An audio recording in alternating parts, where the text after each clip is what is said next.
professores e professoras da Rede Municipal do Rio. É com um grande prazer que estamos anunciando a 9ª semana de alfabetização da nossa SME. Um evento que acontece anualmente com a intenção de abrir o debate sobre a alfabetização e visibilizar as práticas dos nossos professores alfabetizadores. Este ano, o nosso tema é Diálogos com Paulo Freire, escrevendo histórias alfabetizadoras. Será uma homenagem a Paulo Freire. Neste ano, estar com professores e professores alfabetizadores é um grande privilégio. São vocês que, em contato diário com as crianças da nossa rede, realizam o ofício de alfabetizá-los diante de muitos contextos. Vamos juntos escrever histórias alfabetizadoras? Este é o nosso convite para você. Venha participar das nossas mesas, mobilizar suas escolas para os eventos que vão acontecer aí, no chão da escola. E não se esqueça de fazer a sua inscrição para as nossas oficinas. Mas agora é hora de começarmos esta semana. E ela já chega no ritmo da autonomia vivenciado nas rodas de passinho. Vamos homenagear juntos nosso patrono da educação?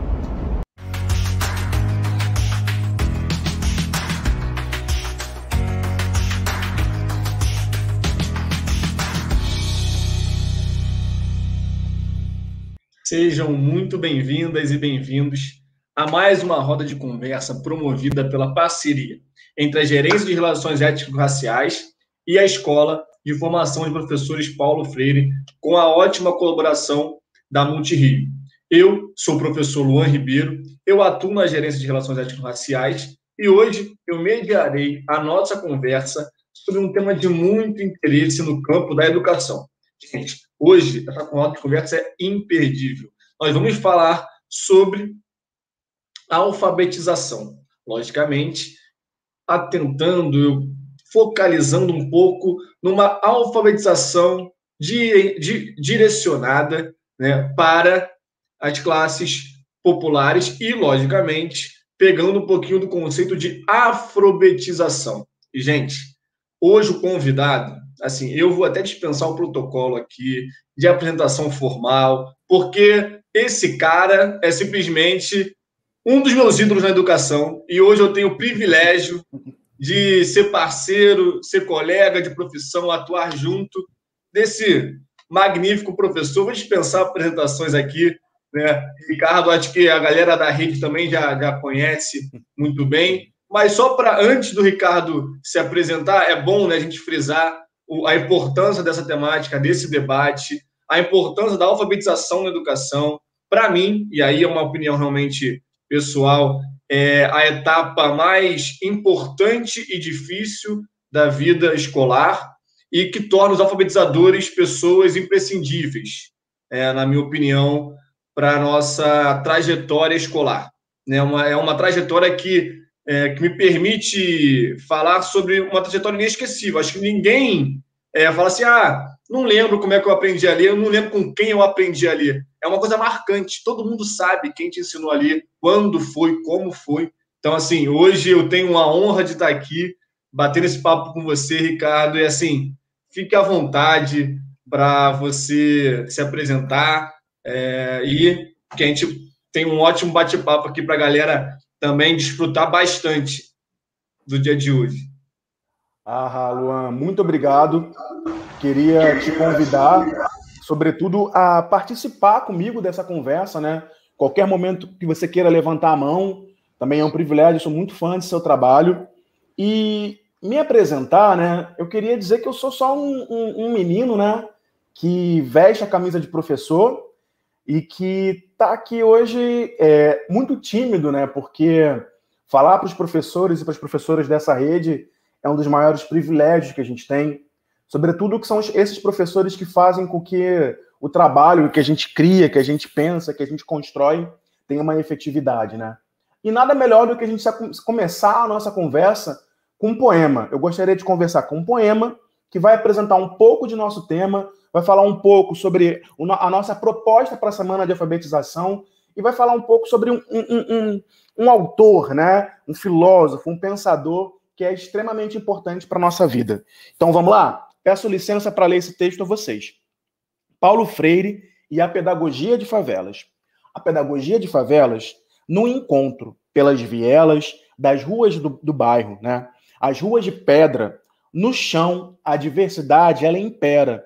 O asfalto que espera os menores passar. Peraí, passar não, bailar, correndo para ir para a escola. Tio, tia, o que vai ensinar hoje? Aí no caminho, Freire podemos encontrar. Paulo Freire, esse mesmo. Aí a criança pergunta assim, ó, aquele coroa que fala do afeto ao educar, professor? E eu respondo, coroa não, rapaziada. Vamos respeitar nosso grande educador, que muito pode nos ensinar.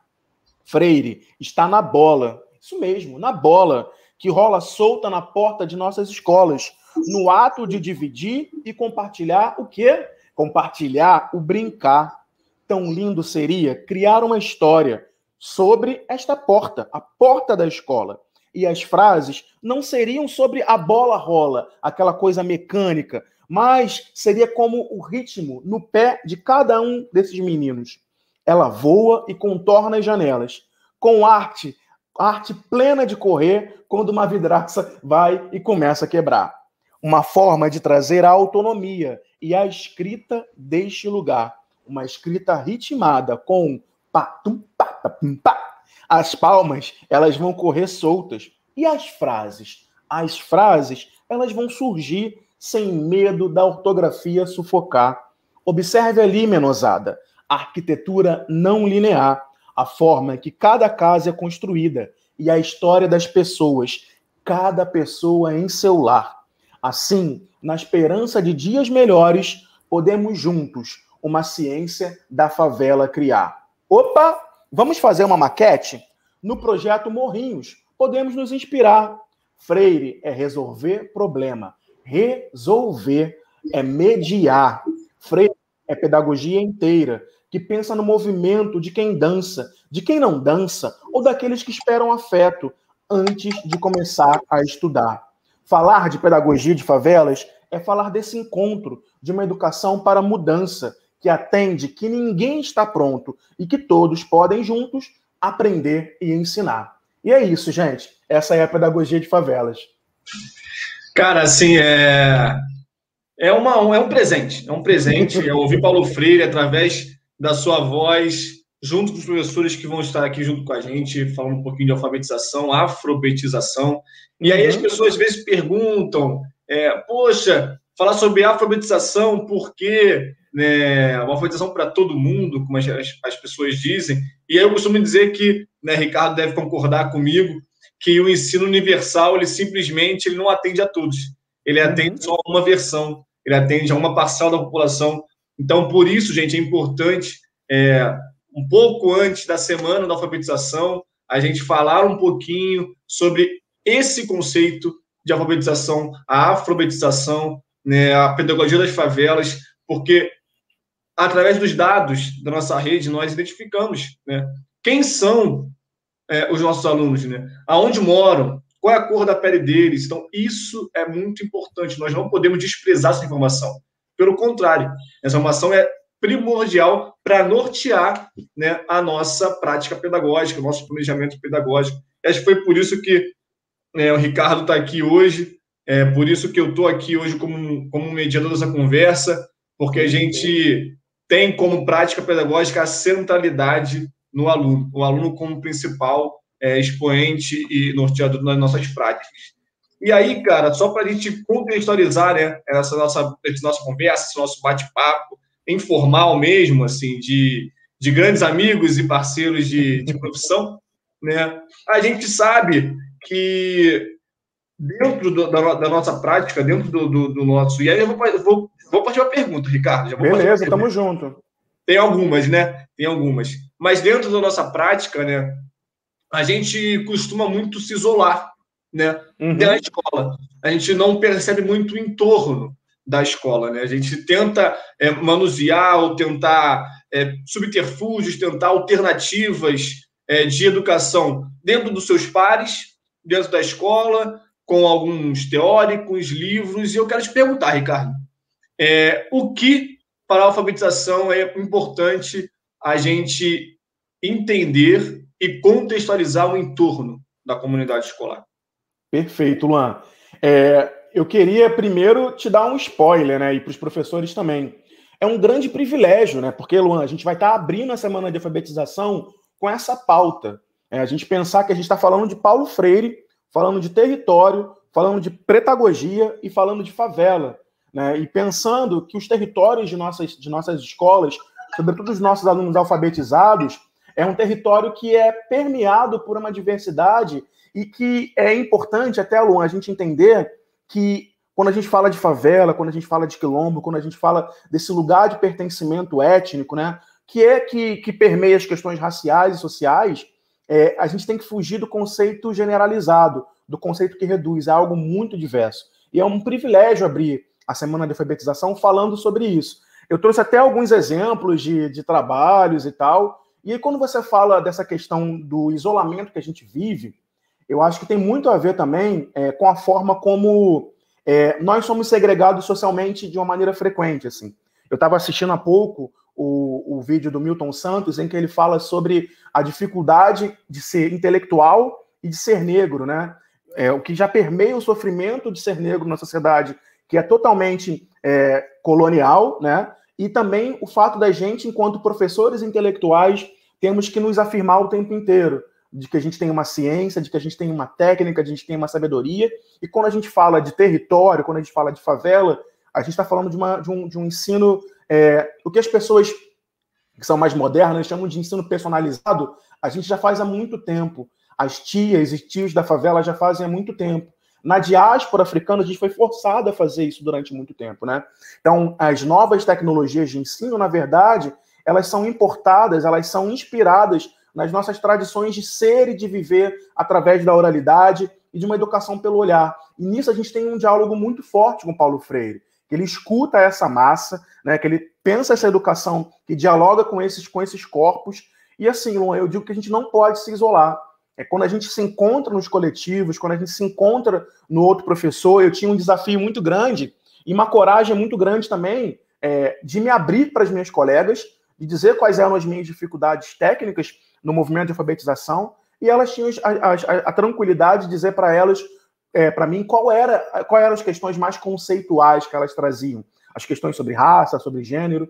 Então, nesse encontro, a gente ia se fortalecendo. As questões, eu entrei na rede muito novo, assim como você também, né? Então, as questões mais técnicas das questões de alfabetização, eu aprendi com as minhas colegas que tinham 20 anos de alfabetização, 15 anos de alfabetização. Então, elas me acolheram enquanto professor recente, professor novo, e acolheram as minhas questões sociais também. Então, nesse encontro, Luan, se eu tivesse isolado, eu acredito que eu não seria o professor que eu sou hoje. Agradeço a Valéria, agradeço a Karina, agradeço a Tayane, agradeço a Cristiane, agradeço a Elaine, e é muito importante a gente dizer o nome dessas professoras, porque quando a gente diz o nome, a gente para de não identificar quem são os sujeitos que fazem parte da nossa trajetória.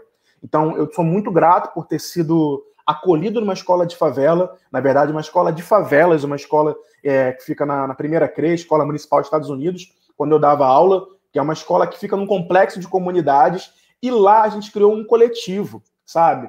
Não era só o professor Ricardo, eram os professores juntos que criavam ações e que pensavam essa pedagogia de favela para que a gente conseguisse incluir de maneira efetiva todos os nossos alunos. Luan, eu fiz uns slides aqui, eu queria compartilhar, será que eu posso? Por favor, fica à vontade, Ricardo. Beleza, já está aparecendo aí para você? Tá. Beleza, perfeito. Então. Aí, Luan, eu pensei num tema para nossa conversa, né? Eu sou muito de pensar essa pedagogia, que é uma pedagogia do chão da favela, né?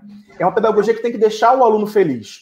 A gente tem que deixar a criança feliz. Eu acho que a escola ela é um espaço, um dos poucos espaços públicos que ainda garantem, né, e que pode garantir ainda esse direito à alegria, esse direito à infância. E esse é o papel central da pedagogia de favelas, e ali a gente dialoga com Freire, né, quando ele fala da esperança, dessa vontade da gente dialogar com esse corpo desse aluno e com as sabedorias que ele traz. E aí o tema que eu trouxe pra gente, Luan, é movimento de passinho para alfabetizar.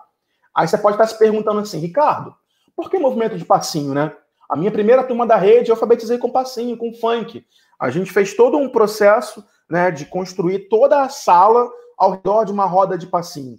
E muitas das vezes as aulas terminavam em roda de passinho.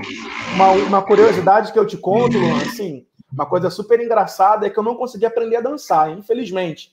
Eles tentaram me ensinar a dançar passinho, mas eu não consegui. Mas nesse caminho eu aprendi muitas outras coisas com eles, né? E eu acredito que eles também aprenderam muitas coisas comigo.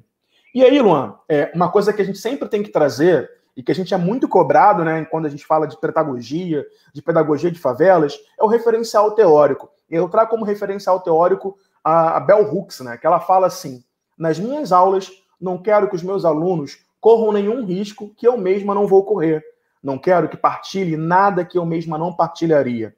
Então, a importância nessa fala da Bell Hooks, né, de trazer esse olhar do partilhamento, Luan. E aí, quando você encontra o outro professor que pensa diferente de você e você não tem medo de dialogar com ele, né, de construir com ele e até de ter um conflito, porque o conflito também faz parte do processo de construção do movimento de educação, né, a gente não precisa concordar sempre. Existem múltiplas perspectivas sobre a alfabetização, múltiplas perspectivas sobre o ensino afrocentrado. O que é esse afrocentrado? O que é esse ensino afro-carioca? Então, quando a gente sai da nossa zona de conforto, a gente diz para o nosso aluno assim: opa, o meu professor está se despindo do medo dele, então eu também posso me despir. Então é esse desafio que eu faço a você, professor e professora. Sabe? Saia da estrutura do medo, vamos romper com as nossas seguranças e vamos criar uma pedagogia própria de suas escolas. Um ritmo de ensino próprio de seus alunos. Pegue ali, ó, a sua avaliação diagnóstica, a diagnóstica feita de seus alunos, mas vai muito além da questão do conteúdo. Faz uma diagnose sobre essa múltipla representação favelada. Que favela é essa? Que periferia é essa? Que bairro é esse que minha escola está inserida? É entender que, mesmo assim, quando você conhece a história desse lugar, existem várias histórias. Eu estava conversando uma vez com alguns professores, né? E aí, quando eu falava de algumas comunidades, eles tentavam sempre ir pelo caminho mais óbvio. A gente não pode pensar a Mangueira só sobre o viés do samba. Na Mangueira a gente tem o samba, a gente tem as múltiplas religiões, a gente tem a Vila Olímpica, a gente tem os múltiplos compositores, a gente tem músicos de música clássica. Então é importante perceber que quando a gente fala de uma perspectiva favelada, de um ensino favelado, é ir além do óbvio, é ir além do lugar comum, é entender essa múltipla representação. Como é que é isso, Ricardo? Um exemplo, né? A professora Juliana Machado, ela fez essa atividade aqui bem simples, com figurinhas, partindo do material Reeduca desse semestre. Muitas dessas palavras estão presentes nos textos do material Reeduca. E o que ela fez aqui, ó? Tá vendo, Luan, direitinho? Só traz um pouquinho mais perto do seu rosto, um pouquinho mais. Aí, melhorou? Aí. Beleza, aí desculpa aí, pessoal. Foi? Agora é perfeito. Perfeito? Tá. E aí o que ela fez? Ela fez esse levantamento das palavras e fez uma atividade para pensar o quê? As partes micro da palavra. E o que você pode fazer aí na sua escola, aí na sua sala de aula? Fazer esse levantamento dos textos, das histórias orais, construir um texto com seus alunos e depois fazer um trabalho direcionado para cada nível de aprendizagem. Para alunos que precisam trabalhar a sílaba, vamos trabalhar a sílaba. Para alunos que precisam trabalhar a letra inicial, vamos trabalhar a letra inicial. Sabe, é você pensar que o contexto, que a história de vida de cada comunidade, ela é o subsídio, ela é o caminho para essa alfabetização. Muitas pessoas acham que existe uma fórmula perfeita. A fórmula perfeita, Luan, é a fórmula mais simples. É você ouvir, escutar esse território. É entender os movimentos de aprendizagem em conjunto. É você educar através do olhar, entender o lugar dessa favela e construir um currículo com a favela, sabe? É você pensar que a construção desse currículo ela é feita de uma forma dinâmica, coletiva e participativa. A gente pode pensar que é simples fazer uma atividade como essa, mas pode ser muito significativo. Opa, botar perto do rosto de novo. Pode ser muito significativo para aquele aluno que, de repente, a mãe trabalha vendendo comidas tradicionais, para aquele aluno que a avó dele prepara essa comida em casa no final de semana, que compra esses ingredientes no Mercadão de Madureira. Olha aí, olha as intertextualidades que estão presentes numa simples atividade de sílabas. O que é intertextualidade? É você entender que através de uma atividade de sílabas, você vai conseguir dialogar com o seu aluno, com a história daquela comunidade, e vai construir uma alfabetização que não é uma alfabetização mecânica, né? E também não vai ignorar as partes mínimas da palavra, que são fundamental para o seu aluno entender as relações de fonema e grafema. Luan, tô falando demais, né? Se você qualquer coisa, você me interrompe aí. Não, tá ótimo, cara. Assim, cada fala, cada frase, a gente se impacta e traz um pouquinho da nossa realidade docente, né? Então, a galera que está ouvindo a gente, professores e professoras da rede, tenho certeza que estão com o mesmo sentimento que eu, né? Que é assim, cada vez que você fala, a gente vai refletindo sobre as nossas práticas, vai refletindo sobre o que a gente costuma fazer em sala de aula e, como você falou, não tenham medo de sair dessa zona, não tenham medo de experimentar, a gente vai acertar e vai errar, faz parte. E, Ricardo, se me permite, quando você fala sobre essas múltiplas possibilidades de favela, sobre a realidade de aluno, quando você fala, por exemplo, é para trabalhar sílaba? Vamos fazer a sílaba. É para trabalhar inicial? Vamos trabalhar inicial. Saber a necessidade de cada aluno, e eu costumo dizer que na medicina eles falam que cada caso é um caso, né? Eu digo que na educação cada aluno é um aluno, cada turma é uma turma, cada escola é uma escola. A nossa rede é gigante, né? A maior rede da América Latina. Mesmo assim, nós não podemos esconder Luan, que... Repete essa última fala aí que deu uma cortada para mim. Eu não sei se cortou também para os professores. Dá uma repetida aí para gente. Eu disse que na medicina cada caso é um caso, né? Cada aluno é um aluno, cada turma é uma turma. E a nossa rede é gigante, né? A maior da América Latina.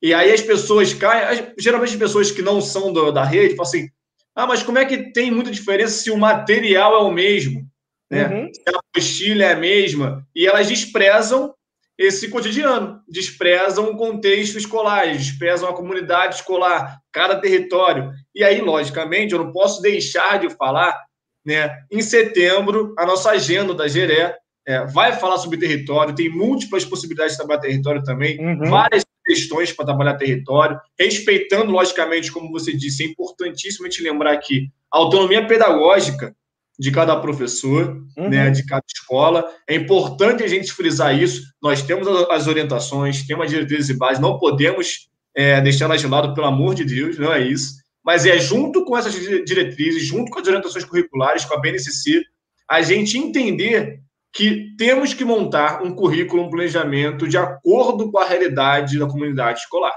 A gente não pode desprezar isso, senão o nosso trabalho ele fica sem sentido. E sem sentido, eu não ensino, o aluno não aprende.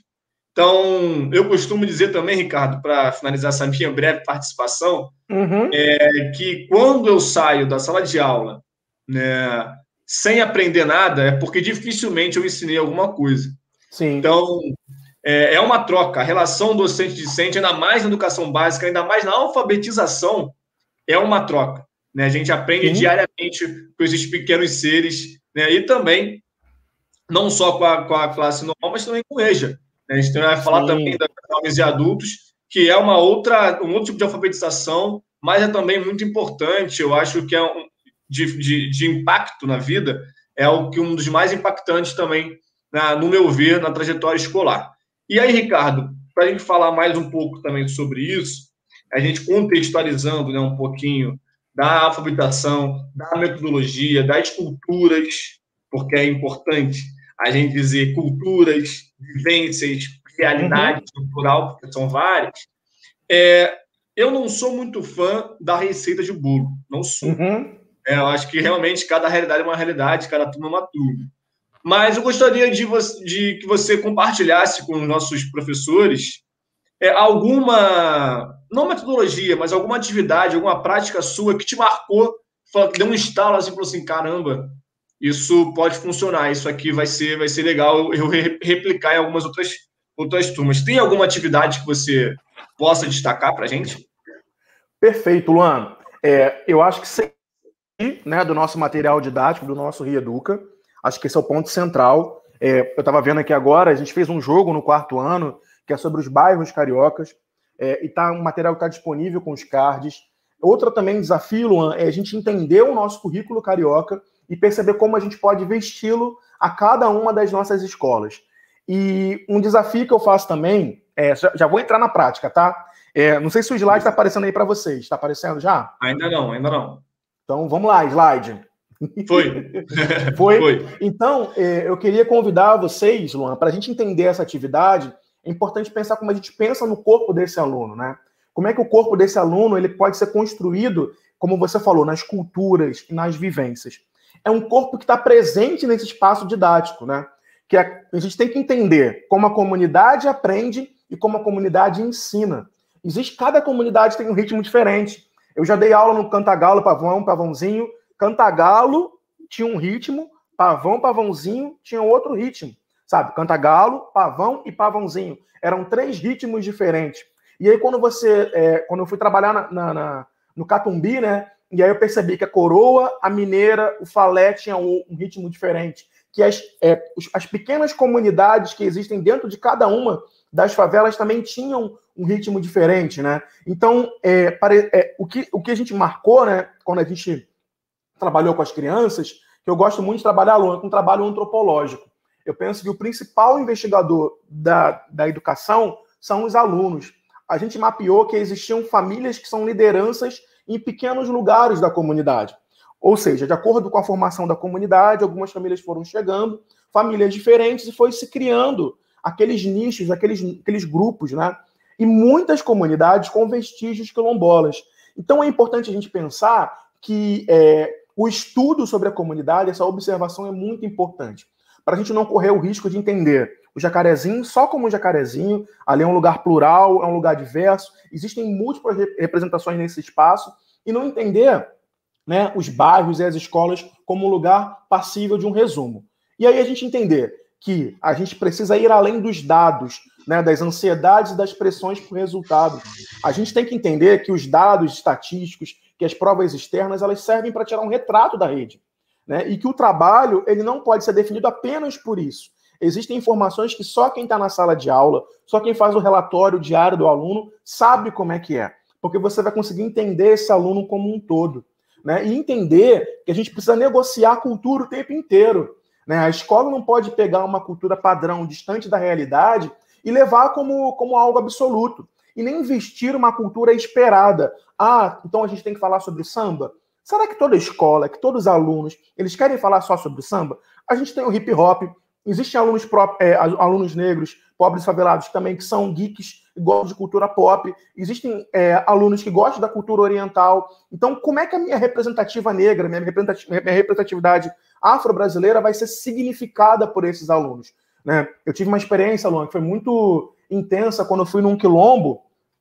E aí a primeira coisa que eu vi lá não foi o jongo, não foi o samba, mas o que me marcou muito era a força comunitária e a força da identidade familiar, da liderança política, né?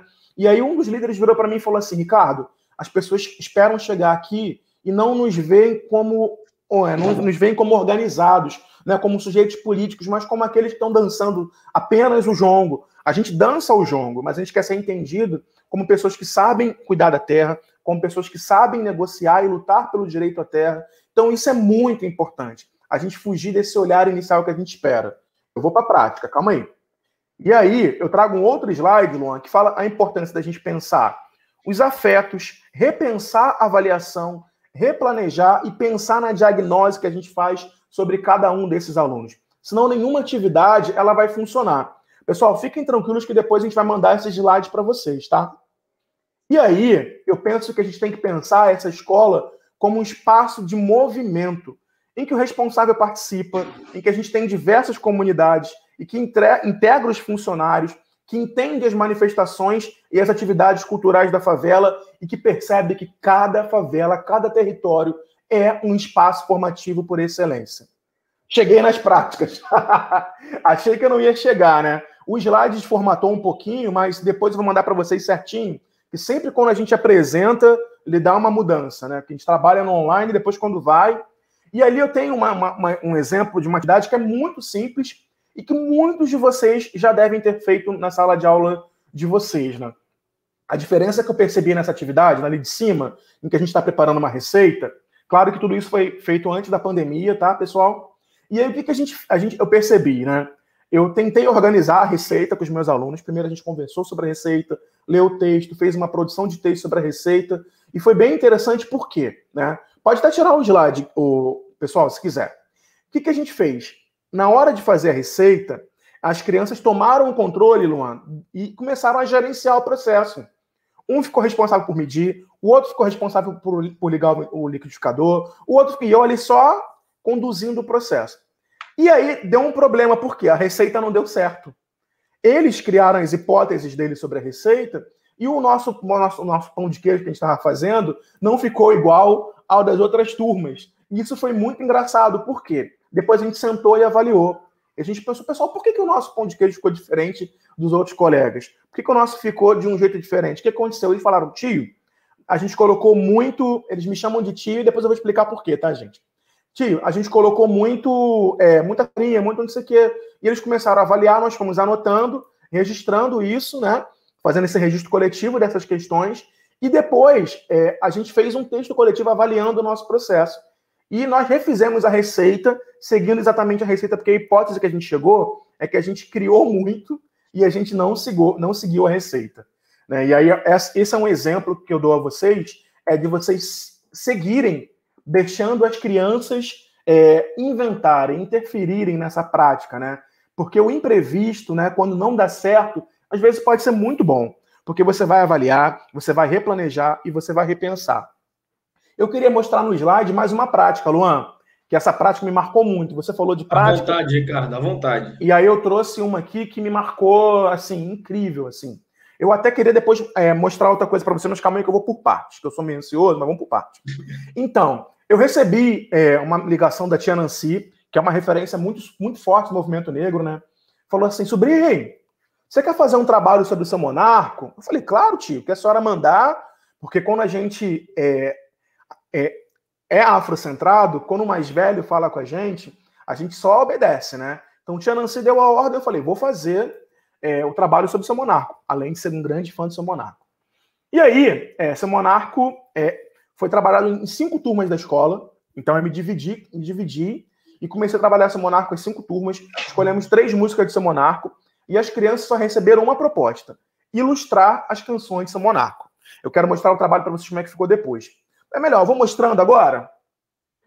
Vai mostrando, o pessoal está curioso, o pessoal fica curioso e já quer ver. Vou mostrar. Espera aí que eu tenho que parar a apresentação primeiro aqui. Pessoal, paciência comigo que eu ainda tô... aí eu vou compartilhar. Deixa eu botar aqui no lugar certo. Compartilhar. Tela. Janela.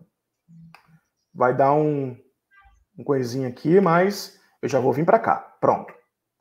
Vocês estão vendo aí, pessoal? Perfeitamente. Então, aí, Luan, para minha surpresa, tia Nancy não me chamou só para fazer um trabalho sobre o São Monarco. O trabalho virou um livro digital, escrito pelos meus alunos e produzido pela Fli Samba, em parceria com o Clube Renascença. E aí, ó, as crianças desenhando, escrevendo sobre as músicas de São Monarco, cada um no seu nível, né, de escrita, o seu grafismo, cada um à sua maneira, recriando esses textos de São Monarco, ilustrando, né, as canções de São Monarco. E aqui eles estão falando sobre a canção Feliz Eu Vivo no Morro, né, e aí ela está falando, ó, o que me faz feliz é quando minha mãe fica perto de mim. Então, assim, a canção de São Monarco é tão incrível, é tão perfeita, que eles começaram a ligar percepções de felicidade da vida deles. Felicidade de jogar bola e brincar de amarelinha. Porque na hora que a gente trabalhou sobre a música, eu pedi para que eles escrevessem o que eles sentiam na música, né? E aí eles recriaram a música. Ó, aqui, essa para mim é uma das minhas favoritas. Ela fala assim, eu gosto de brincar com os meus amigos no couro come. Né? Para quem é de comunidade, sabe o que significa couro come. Né? Couro come, infelizmente, quando a gente fala assim, couro come, é um lugar que geralmente acontecem os confrontos na comunidade. Mas ao mesmo tempo de ser esse lugar que acontece o confronto, é um lugar da infância, é um lugar que essa criança gosta de brincar. E a gente percebe um impacto, né, de uma ausência de segurança, e como essa ausência de segurança provavelmente atrapalhou a Mariana de brincar com seus amigos. Isso é muito, muito importante a gente pensar e a gente discutir, né? E aqui, esse aqui está falando sobre o verão, né, que ele gosta de ir no parque. Então, vocês percebem como esse trabalho é um trabalho simples, muito simples, na verdade, né, Luan? E assim, é uma coisa que não fala sobre o Ricardo, que não fala sobre o Luan, e que dialoga com o seu monarca. A nossa atividade era conhecer seu monarca, ver as canções, ver os clipes, ver as músicas, ouvir as histórias sobre ele, ver as fotografias, pensar em como o seu monarca é um ícone, e depois ouvir as canções, cada um escolheria a canção que ia fazer o seu trabalho. E o que você sente? Para você poder entender que tem crianças que vão conseguir escrever o que sentem, tem crianças que só vão conseguir desenhar com grafismo próprio delas, e aí entra o desafio, que é entender que a estética da criança não é a nossa estética, sabe? Não existe o desenho feio, não existe a escrita feia. Quando você pede para a criança escrever sobre o sentimento, você às vezes tem que respeitar, às vezes, uma retenção ortográfica. Esse erro ortográfico, talvez você pode, quando você for corrigir essa criança que está começando a se alfabetizar, sobretudo no terceiro, no quarto e no quinto ano, você vai travar um processo de escrita, né? Geralmente, como é que eu faço, Luan? Sobretudo naqueles alunos de terceiro, quarto e quinto que tem mais de resistência. Eu pergunto, eu posso te ajudar? Eu posso te mostrar como essa palavra é escrita? Eu posso.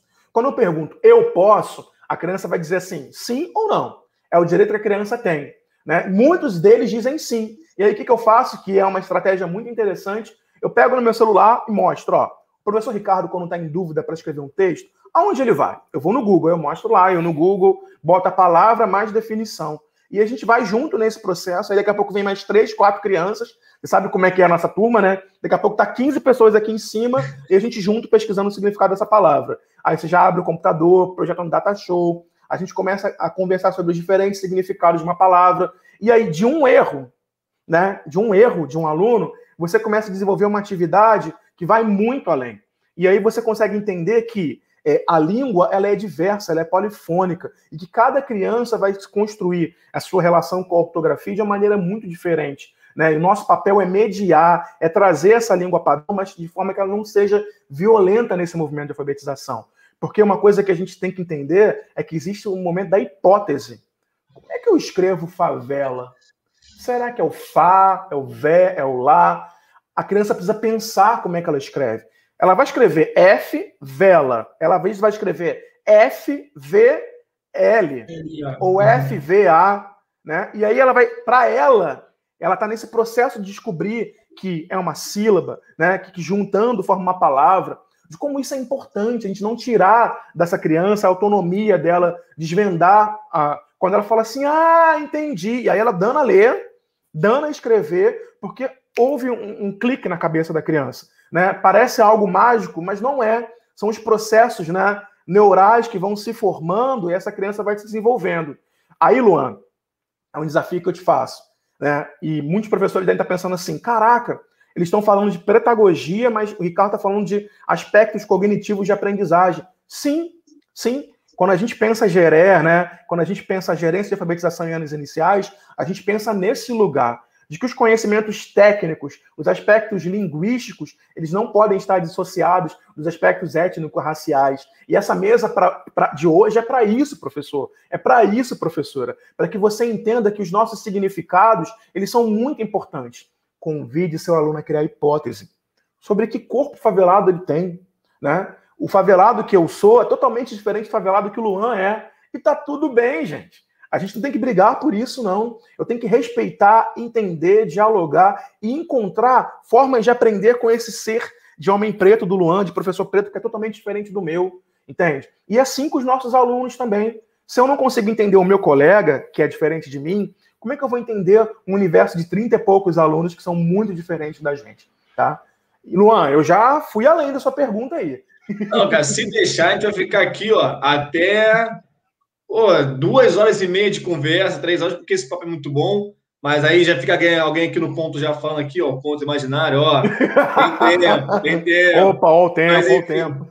Exatamente, mas assim, Ricardo, o que você falou é assim, encantador de fato, mas é um encantador real, né? É um encantador que dá para fazer, é um encantador possível, logicamente que essa narrativa, né, essa sua narrativa de prática pedagógica dá um calorzinho no coração, dá uma vontade de voltar para a sala de aula, que a gente sabe que a gente está na gerência hoje, e a gente não está em sala de aula, mas dá uma vontade de voltar à sala de aula, e eu penso que os professores que nos assistem levem isso como um acalento mesmo, assim, tipo um abraço, que a gente precisa desse momento, né? É um momento muito, muito difícil para a gente, professor. A gente foi muito distante dos nossos alunos durante muito tempo, né? A gente retomou a nossa vida presencial, né, nas salas de aula há pouquíssimo tempo, com esses cuidados todos, mas a gente sabe que não está ainda no 100%, não voltamos ainda à nossa vida docente normal, né, entre aspas. Então, assim, é importante para você, professora, você, professor, e aí eu gosto de falar professora porque 90% da nossa rede é... Sim, nós somos minoria. Exatamente, e eu acho importante a gente estar aqui, Ricardo, porque nós somos professores, homens dos anos iniciais, né? Eu acho isso importante demarcar também essa posição, porque é uma posição não comum, e nós somos professores de homens pretos. E favelados. E assim, então traz uma outra identidade, sim, traz uma outra pegada mesmo de trabalho. E aí eu gosto de sempre frisar para os professores: mas eu não sou favelado, mas eu não sou preto, eu não tenho letramento racial. Gente, como o Ricardo fez, a gente pode te ajudar? A gente pode traçar esse caminho? Nós temos a GERE hoje, temos as outras possibilidades pelo Rio Educa, mas também temos, assim, Luan, eu quero fazer isso, eu gostaria de fazer isso, como é que eu faço? Como é que a gente pode fazer?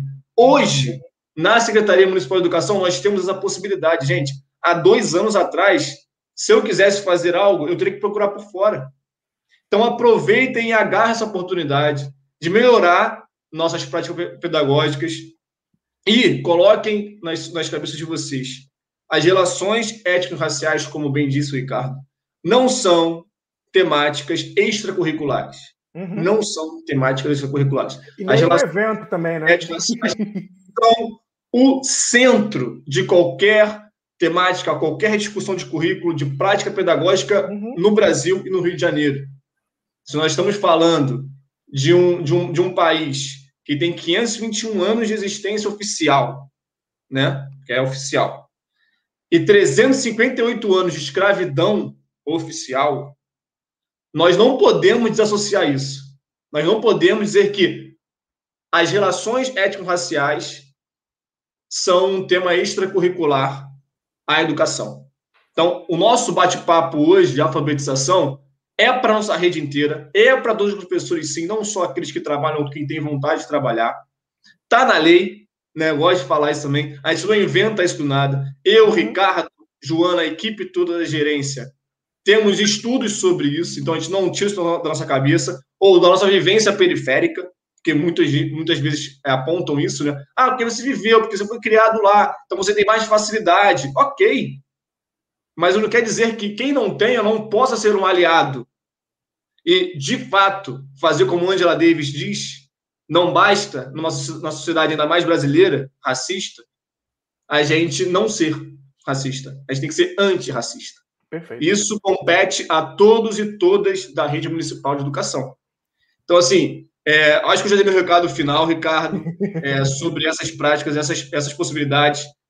Me fez relembrar muitas minhas práticas na sala de aula, me deu uma saudade quando você falou da experiência literária com o seu Monarco e seus alunos. Eu lembro também da experiência literária que eu tive junto com a professora lá, Tobias Barreto, né? Eu vim lá do Tobias Barreto, da terceira CRE, a professora Raquel. Nós fizemos uma experiência literária junto com os alunos, que foi uma releitura dos clássicos, né, da Bela Adormecida, da Cinderela, só que na realidade deles. Então, eles ilustraram, eles fizeram, então foi muito interessante. A Bela Adormecida não era a Bela Adormecida, era um outro nome, da Camarista Meia, a outra era do Morro do 18. Enfim, são narrativas da vivência dos nossos alunos que eles se sentem, por essas práticas, o centro do processo de aprendizagem, se tornam importantes. A partir do momento que esse nosso aluno, a gente sabe disso, que é muito importante, eles se tornarem, se veem, se enxergarem como protagonistas da sua história, da sua trajetória escolar, que eu acho que é importante isso.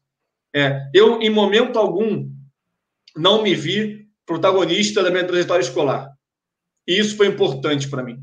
E eu acho que a gente tem que repassar isso aos nossos alunos, às nossas crianças, aos nossos jovens, que eles têm que ser protagonistas das trajetórias escolares deles, para que eles sejam protagonistas das vidas deles, né? Então, assim, isso é muito importante. Então, Ricardo, gostaria muito que você encerrasse, falasse suas palavras finais para a gente, A gente já estava estourando o tempo, daqui a pouco o Guilherme puxa a nossa orelha aí. E aí, assim, Ricardo, palavras finais, por favor, para a galera aí. Queria agradecer mais uma vez pela oportunidade de falar com vocês, professores e professoras da nossa rede, sobretudo as professoras alfabetizadoras.